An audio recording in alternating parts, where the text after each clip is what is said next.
The HNO3, which was initially 68%, now it can be concentrated to 98% by distilling it over concentrated sulfuric acid.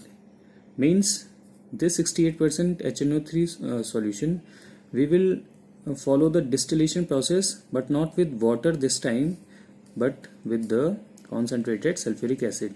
Now you know the reason that sulfuric acid is a good dehydrating and good water absorbing reagent. Okay, so it will keep the water in its position means in the liquid state, and only the HNO3 will go in the vapor phase, and thereafter these vapors you can condense them into the liquid, that is nitric acid. And what is the concentration you can have? You can achieve somewhere 98% of the nitric acid. Now students, sometimes the question come, why we are using a higher ratio of the air, that is 10 volumes we were using for every single volume of the ammonia used. So here you can see higher ratio of air is used because oxygen is only 1/5 in the air. So our main purpose was to react the oxygen with ammonia. Okay, then why we used quartz as the packing material in the form of the layers? Quartz is acid resistant, and when packed in layers it helps in dissolving nitrogen dioxide uniformly in water. Now this is the flow chart for the Ostwald process. So here you can see 1 volume of ammonia you used, air you took 10 volumes, okay, dust free of course. Then they were made to enter the catalytic chamber where this reaction is occurring in presence of a catalyst, that was platinum here, and the condition is 800 degrees Celsius temperature, 700 to 800 degrees Celsius. Nitric oxide is produced, water molecule and exothermic heat energy is also produced. Now you need to give the 800 degrees Celsius at the initial temperature, but afterwards every time you need not to give the 800 degrees Celsius. The reason is that here you can see it is an exothermic reaction. So this exothermic reaction, this heat energy is enough to sustain further reaction. Okay, then you have this heat exchanger. In the diagram you can see where was the heat exchanger, and then oxidation. In the oxidation chamber, then nitric oxide or nitrogen monoxide produced, which is here. Again you will make it to react with oxygen at 50 degrees Celsius, and nitrogen dioxide will be formed. Then in the last chamber, that was absorption tower, the NO2 reacts with water molecule along with oxygen to form nitric acid, and from the lower side of the absorption tower you can see there, through the tap you are taking out the nitric acid. So students, here again you can see the thermal decomposition of nitric acid into nitrogen dioxide, water and oxygen. Now 100% nitric acid is generally more prone to get decomposed. That's why generally we do not use 100% nitric acid. We use somewhere in the laboratory we are using 68% nitric acid, and once again for different experimental purposes we again dilute even that 68% nitric acid. And then generally the nitric acid in the laboratories, it is put inside the colored bottles. Why the colored bottles? So that the sunlight or the diffuse sunlight do not enter and do not let the it will prevent the decomposition of HNO3 into these molecules. Then students, you know nitric acid is a monobasic acid. Here you can see monobasic means it is only producing one H plus. Okay, so nitric acid is a monobasic acids example. Then with different indicators, let us see what are the changes. So it turns, nitric acid turns blue litmus red, that you know because it is an acid, so it will turn blue litmus into red one. Then it turns methyl orange into pink. Okay, since it is an acid, it turns methyl orange into pink. But reaction with the phenolphthalein, no reaction takes place, and the color of the phenolphthalein remains colorless. Okay, we know the acid When reacts with phenolphthalein, the solution remains colorless. So students, here you can see this is the reaction between the acid, that is nitric acid, with some oxides and with some hydroxides. Okay, and the result you can see.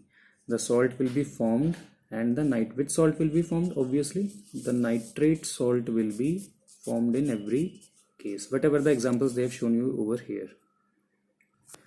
Then these reactions you need to learn. The questions can be asked like, what is the reaction between sodium carbonate and nitric acid? So this is the reaction. The balanced chemical equation you need to write. Like guys, what is the reaction between sodium bicarbonate and nitric acid? These are the results. Secondly, they can ask, what is the observation when calcium carbonate reacts with HNO3? So for observation, what do you see? That a carbon dioxide gas is produced, and you will write the observation for these carbon dioxide. So you know that it turns lime water milky. So how you are going to write the answer? That when calcium carbonate reacts with HNO3, concentrated HNO3, it will brisk effervescence of a gas is seen, and when this gas is passed through the lime water, it turns lime water milky. So this will be the observation. Then in the same way you will learn these reactions. So this is potassium sulfite, this is calcium bisulfite, okay, this is copper sulfite. So when they react with the HNO3, they will produce these salts and these molecules. And for observation part of the reaction, you will write the observation for sulfur dioxide. Okay, it will turn lime water milky, and with potassium dichromate solution, it will turn it green. Now, why nitric acid is a strong oxidizing agent? Here you can see in this decomposition of HNO3, concentrated one. So nitrogen dioxide is produced, H2O is produced, but the main oxidation, the main power of which we are saying that nitric acid is more oxidizing because of this nascent oxygen produced. Okay, same with the case of dilute HNO3. Now this time nitric oxide is produced and water along with the nascent oxygen. So basically it is this nascent oxygen, students, which oxidize the other molecules. Okay, other molecules means with which HNO3 is being reacted. So it is that much powerful oxidizing agent that the nascent oxygen which is produced, it even oxidizes the hydrogen gas to form water. You see now, reaction of metals with the acid, H2 is produced, but if the metal is reacted with HNO3, then H2 is not produced, indeed water is produced. So this oxygen, whatever the hydrogen is produced during the reaction, this oxygen molecule reacts with hydrogen to form water molecule. Then some more important reactions are these one. How carbon is reacted with concentrated HNO3, how sulfur is reacted with nitric acid, concentrated one. So these products along with the balanced chemical equation you need to learn. So these are the reactions with the metals. So these reactions you need to learn. Some metals become inert when they are treated with concentrated nitric acid. The reason is that, students, it is due to the formation of extremely thin layer of insoluble metal oxide which stops the reaction. So for example, if it is a iron bar and if you are reacting it with the HNO3, so after the initial reaction there will be a formation of film or layer above this iron surface. Okay, and it will be metallic oxide, means iron oxide will be formed over there. So now no more concentrated HNO3 can react with the iron which is now inside of this bar. Now students, here is the example of magnesium and manganese which are giving hydrogen gas when are reacted with nitric acid. So here you can see it is very dilute nitric acid is used in this case. Now let us see what is this aqua regia. If you have a mixture of concentrated nitric acid as 1 part and concentrated hydrochloric acid as 3 parts, Okay, for example, if you are adding 1 ml of nitric acid, concentrated one, and 3 ml of hydrochloric acid, concentrated one, then the mixture will be called as aqua regia, or the royal water. Okay, and it is highly reactive. It can even dissolve the metals like gold and platinum. It is due to the reason that this nascent chlorine is being produced, and this nascent chlorine reacts with platinum, it reacts with gold to form a compound. Otherwise platinum, gold, they are unreacted with HCl, sulfuric acid, but even with HNO3 also. But with this aqua regia, it is a mixture. This whole is called the aqua regia.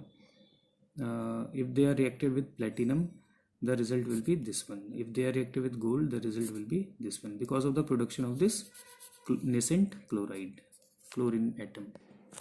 Let us see how this nitric acid can be tested for its presence.